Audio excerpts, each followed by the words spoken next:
કેમ છો? मजामा। इतवार की बोलती छोटी कहानियों में आपका स्वागत है। मेरे दोस्तों और मित्रों, ऐसा कहा जाता है कि हमारा जीवन सबसे अमूल्य है। हमारे जीवन की, हमारे उम्र की कोई कीमत नहीं होती।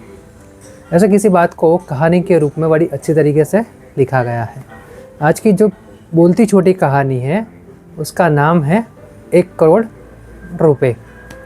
ये कहानी जीवन की भेंट नाम की पुस्तक में छापी गई है। ये जो पुस्तक है जीवन की भेंट, वो ओएसिस पब्लिकेशन हाउस ने छापी है। और oasis publication house oasis movement नाम का जो एनजीओ है कि जो युवा और तरुणों के चारित्र शिक्षण के ऊपर काम कर रहा है। तो ऐसा जो एनजीओ है ओएसिस मूवमेंट एनजीओ, उसका publication house oasis publication house, और उसकी पुस्तक है जीवन की भेंट, उसमें से एक कहानी प्रस्तुत है 1 करोड़ रुपए। यह कहानी वैसा कहानी नहीं है, लेकिन एक प्रयोग है। एक बड़ा पत्रकार जो बड़े से चैनल में काम कर रहा था, उसको एक टास्क दिया गया। उसका टास्क ऐसा था कि वो वृद्धाश्रम में जाके जो वृद्ध 80, 85, 90 साल के ऊपर के हो, उनके साथ जाके बात करे, उनकी मानसिक स्थिति के बारे में जाने और उन्होंने जीवन में क्या क्या सीखा है उसके बारे में थोड़ा जान के उसकी चैनल में वो अपडेट करें। ये उस पत्रकार का टास्क था। अभी इसी कार्य को करने के लिए वो पत्रकार उसके शहर के सबसे बड़ा जो वृद्धाश्रम था वहाँ जाने का उसने सोचा। उसके लिए उसने जिसकी परमिशन लगती थी उन सबकी परमिशन ली। फिर वो दिन आ गया जब उसे वृद्धाश्रम में जाना था। वो जिस वृद्धाश्रम में जा रहा था वहाँ पे ज़्यादातर लोग 70 साल के ऊपर के ही लोग थे और ज़्यादातर 85 साल के ऊपर के ज़्यादा थे। तो इसीलिए पत्रकार को ज़रा ऐसा लगा कि यहाँ पे जो इतने सारे बड़ी उम्र के वृद्ध है उनके साथ में जाके बैठूंगा, बातें करूंगा तो मुझे बहुत कुछ जानने मिलेगा और उनकी मनोस्थिति क्या है, वो आज इस उम्र के पड़ाव पे 85, 90, 95 साल के पड़ाव में अभी वो क्या सोचते हैं वो भी मुझे पता चलेगा, ताकि मुझे भी अपना जीवन और मेरे साथ जो मेरे फॉलोअर्स हैं उन जो भी जुड़े उन लोगों को भी पता चले कि जीवन कैसे जीना चाहिए और समय कैसे निकालना चाहिए। इसी सारी बातों को दिमाग में रखते हुए, सवालों को रखते हुए वो व्यक्ति वृद्धाश्रम में पहुंचा। वृद्धाश्रम में देखा उसने कि बहुत सारे वृद्ध व्यक्ति बहुत अच्छी तरीके से रह रहे थे, एक दूसरे से दोस्त हो इस तरह से मिल रहे थे। वृद्ध पुरुष भी थे, महिलाएं भी थी, सब एक दूसरे का ध्यान रख रहे थे, सब एक दूसरे से पूछ रहे थे, एक दूसरे से ध्यान रहे थे, एक दूसरे की मदद कर रहे थे। वो देख रहा था कि बहुत अच्छी ये दुनिया है, बहुत अच्छा वृद्धाश्रम है। उसने बहुत सारे वृद्धों से बात की, सामान्य बात की भी, कैसे है, क्या लगता है, किस तरह का सोच रहे हो, क्या होगा क्या नहीं होगा, क्या करना चाहिए, सब सामान्य प्रश्न पूछे। फिर उस पत्रकार को ऐसा हुआ कि मैं एक ऐसा प्रयोग करूं कि जिससे पता चले कि आज के ये जो वृद्ध है वो क्या सोचते हैं। उसके लिए उस पत्रकार ने उस वृद्धाश्रम के जो सबसे वृद्ध व्यक्ति था जिसकी उम्र 95 वर्ष थी उनको चुना। वो जो वृद्ध व्यक्ति था उसका जो नाम था रमेश। वो पत्रकार रमेश भाई के पास गया, रमेश दादा के पास गया और उनसे पूछा कि दादा आप कैसे हैं।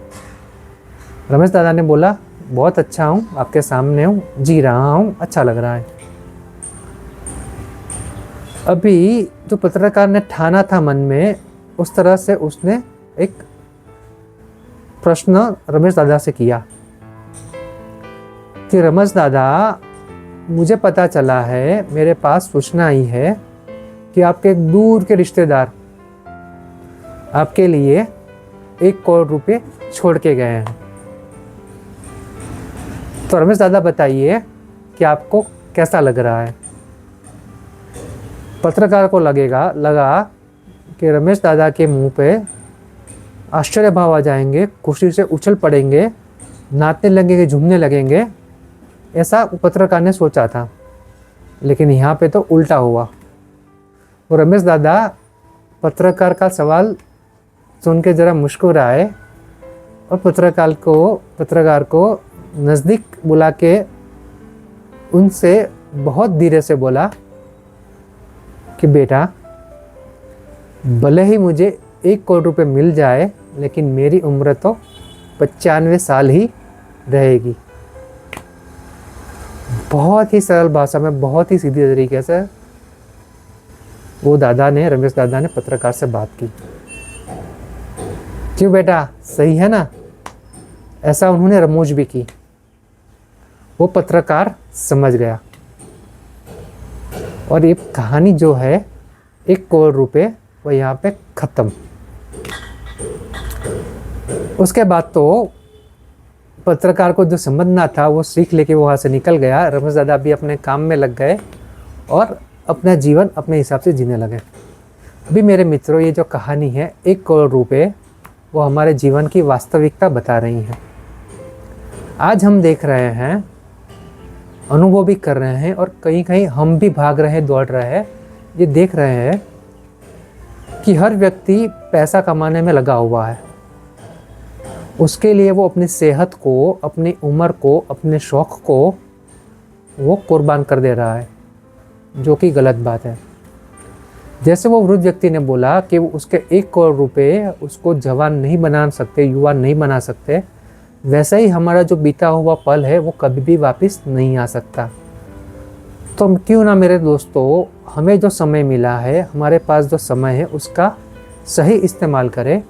सही इस्तेमाल करते हुए सेहत का ध्यान रखें, अच्छे और सच्चे कार्य करें, थोड़ा योगा करें, कसरत करें, प्राणायाम करें, सेहतमंद जो चीज़ें हैं वो खाएं, सही लोगों का साथ दें, बुराई से दूर रहें।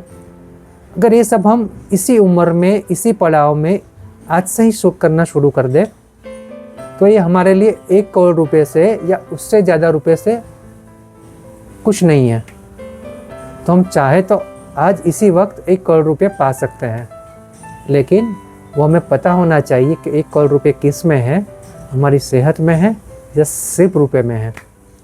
मैं ऐसा नहीं कहता कि रुपए ज़रूरी नहीं है, पैसे ज़रूरी नहीं है। हाँ, ज़रूरी है।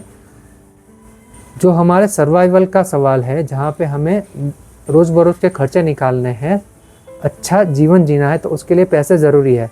लेकिन पैसे इतने भी ज़रूरी नहीं है कि उसके लिए हम हमारी सेहत को भुला दें, हमारे जीवन को भुला दें, हमारे शौक़ को भुला दें।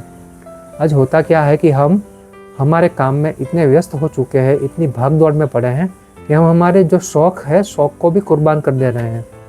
हमें कुछ अच्छा सीखना है, करना है, जैसे हमें स्विमिंग सीखना है, गिटार बजाना सीखना है, कोई डांस करना सीखना है, कोई पेंटिंग करना सीखना है, लेकिन वो सब हम आज नहीं कर रहे हैं क्योंकि हमारे पास समय नहीं है। हमारा समय ज़्यादा तौर पर पैसे कमाने में जा रहा है और उसी के बारे में हम सोच रहे हैं और उसकी वजह से हम हमारा अच्छा और सच्चा जीना भूल रहे हैं। तो बस मेरे मित्रों, बात इतनी सी है कि हमें आज से ही हमारा जो शौक़ है, जो सही और सच्चे हैं, उसके ऊपर ध्यान देना है। जो सही और सच्चा है वो करना है, अच्छी आदतें बनानी है। फिर चाहे वो जल्दी सोना हो, सेहतमंद खाना हो, योगा प्राणायाम करना हो, जो भी अच्छी आदतें वो हमें डालनी है और हमारे जीवन को और ज़्यादा बेहतर बनाना है। क्योंकि मेरे मित्रों, एक बार अगर हम समझ गए कि हमारे लिए क्या ज़रूरी है, तो हम उसी के हिसाब से जिएंगे और आगे बढ़ते रहेंगे। इसीलिए मेरे मित्रों, रमेश दादा की बात हमेशा याद रखते हैं कि 1 करोड़ रुपए मिल जाए फिर भी वो 95 साल के ही रहेंगे। वैसे ही हम हमारे जीवन के ऊपर आज से ही ध्यान दें, सही और सच्चा जीवन जीने का प्रयास करें, अपने जो शौक़ है, शौक़ को पूरा करें, आदतें अच्छी डालें। बस इतना कर पाए तो हमारे लिए 1 करोड़ रुपए से कम नहीं है। बस इतना करें और आगे बढ़ते रहें। और मेरे मित्रों, इस किस्म की इतवार की बोलती छोटी कहानियाँ, हर रोज़ के सुविचार कोट्स अंग्रेजी और हिंदी में, गुजराती में, इसके अलावा बहुत सारी महत्वपूर्ण बातें, इसके अलावा विद्यार्थी, शिक्षक और माता पिता को उपयोगी ऐसा, एग्ज़ाम की ऐसे की तैसी, रिजल्ट की ऐसी की तैसी जैसे पॉजिटिविटी से भरे हुए लाइफ चेंजिंग वीडियोस, ये सब वीडियोस अगर आप देखना चाहते हैं तो मेरी यूट्यूब चैनल है नील डूड मूवमेंट, उसके ऊपर जाके आप ये सब वीडियो देख सकते हैं। और मेरे मित्रों, मेरी आपसे विनती है कि इस नकारात्मकता से भरे समय में, आज के इस वातावरण में मैंने एक प्रयास किया है कि सकारात्मकता को आगे पहुंचाऊं, आगे ले जाऊं। तो उसके लिए मैंने अच्छी बातें, सच्ची बातें, सकारात्मकता पॉजिटिविटी से भरी हुई बातें, उसको रिकॉर्ड करके उसका वीडियोस बना रहा हूं। मेरे से जो हो रहा है वो मैं कर रहा हूं। तो मेरी आपसे विनती है कि सकारात्मकता की जो चेन मैंने शुरू की है उसको आप आगे बढ़ाएं, आगे ले जाएं और दुनिया में जितनी हो सके उतनी पॉजिटिविटी को फैलाए, सकारात्मकता को फैलाए, ताकि आज इस समय पे अगर कोई व्यक्ति हताश है, निराश है, नकारात्मक माइंडसेट से, नकारात्मक विचारों से गुजर रहा है और उसके पास ऐसी कोई अच्छी सच्ची बात, सकारात्मकता से भरी हुई बात पहुंच जाए और वो अपने जीवन में कुछ सुधार कर पाए, तो मेरे मित्रों, ये जो मेहनत है वो रंग लाएगी, वो मेहनत सफल होगी। तो बस इतनी सी बात है। ये सब वीडियोस आप अपने फ्रेंड्स ग्रुप में, फैमिली ग्रुप में, सोसाइटी ग्रुप में, ऑफिस ग्रुप में, जिसको भी पहचानते हो, जो भी टेक्नोलॉजी का यूज़ कर रहा है उसके पास आप पहचानाओ, उसके साथ आप पहुंचाओ, ताकि वो अपने जीवन में कुछ सुधार कर पाए, अच्छा सुधार कर पाए, अपने जीवन को बचा पाए। बस मेरी इतनी आपने से विनती है, बस इतना करें तो बहुत अच्छा है। और बस मेरे इस उत्साह को आप बनाए रखिए, मैं अच्छा प्रयास करता रहूँगा और सबके लिए, सबके साथ जुड़ता रहूँगा। बस इतनी सी विनती है, बस इतना करें और आगे बढ़ें। अब हम मित्रों मिलेंगे अगले इतवार को। अगले इतवार की बोलती छोटी कहानी का नाम है धन से अंधत्व। अगले इतवार की बोलती छोटी कहानी का नाम है धन से अंधत्व। तो मिलते हैं अगले इतवार को, तब तक के लिए आवजो।